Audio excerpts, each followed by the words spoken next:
Welcome back. The season's done and dusted, the bouquet's awarded, but there's still plenty of brickbats to deal out because Finey and I are never satisfied. There's always something to moan about, and we're the whingiest, most ill-tempered old bastards televised football coverage has seen since Don Scott was doing special comments. So deal with a taste of our bad medicine on the Footyology Rant-Off!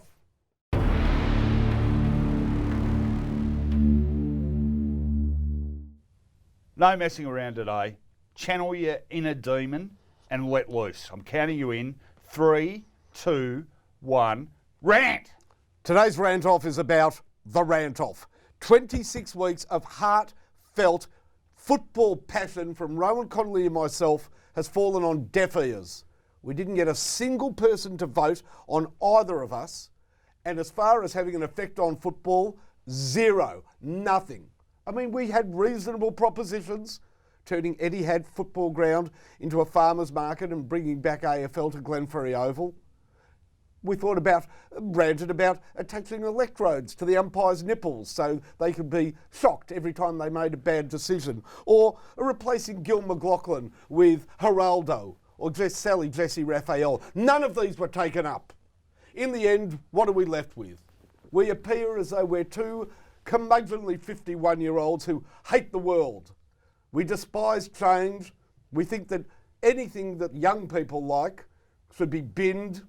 I mean, I think have deep-seated hatreds of our own football clubs, and sadly, all we've learned from 26 weeks of ranting is that when I get angry, I spit, and Rohan has to wedge a bloody music reference into everything he says. It's been an abject failure. The Rant-Off is off. Don't be so downbeat, Finey. Someone will listen. My mum likes it. Yeah, but we haven't changed anything, mate. Well, we've just got to stick at it. Like Sydney, you've just got to keep presenting, and then one day, hopefully, the people who matter will listen. I can't see Fitzroy coming back into the comment. No, I can't. Okay, count me in. 3, 2, finale. I'm pissed off with the Western Bulldogs, Finey. Who do they think they are, proving football fairy tales can come true? AFL's supposed to be a ruthless business. There's no room for romance and nice guys. You're supposed to be hated for your success, not the subject of the biggest love-in since Woodstock. Bloody Luke Beveridge and Bob Murphy. One's giving away all his chattels, the other's become the people's poet. I'm surprised when they got up on the premiership day, Sons of the West wasn't put on hold and everyone started singing Kumbaya instead. Seriously, where's the arrogance, the entitlement? It's all care, empathy and compassion. These Bulldogs are so bloody inclusive. Once they visit their regional fan bases with the Premiership Cup, it's off to some orphanage in Calcutta. Remember the good old days when clubs like the Bulldogs knew their place, bowing at the feet of the corporate powerhouses like Carlton, Collingwood and Essendon? They're the ones in need of our sympathy. Poor old John Elliott's got no one to scoff at anymore, and he's so embarrassed these days he's got to get his son Tom to go on radio and read his scripts for him.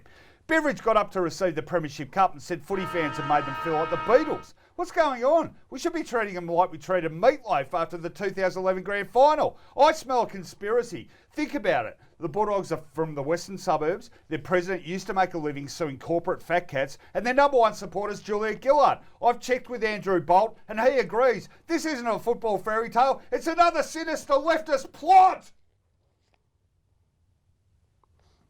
Yep. Political references as well. Yeah, I agree. I think I preferred them when Jack Di Natale was roving to Terry DeConning. Absolutely. The Durs. Those were the days. They knew their place. And you can read that diatribe in the Herald Sun tomorrow. It should be just the ticket for their op-ed pages.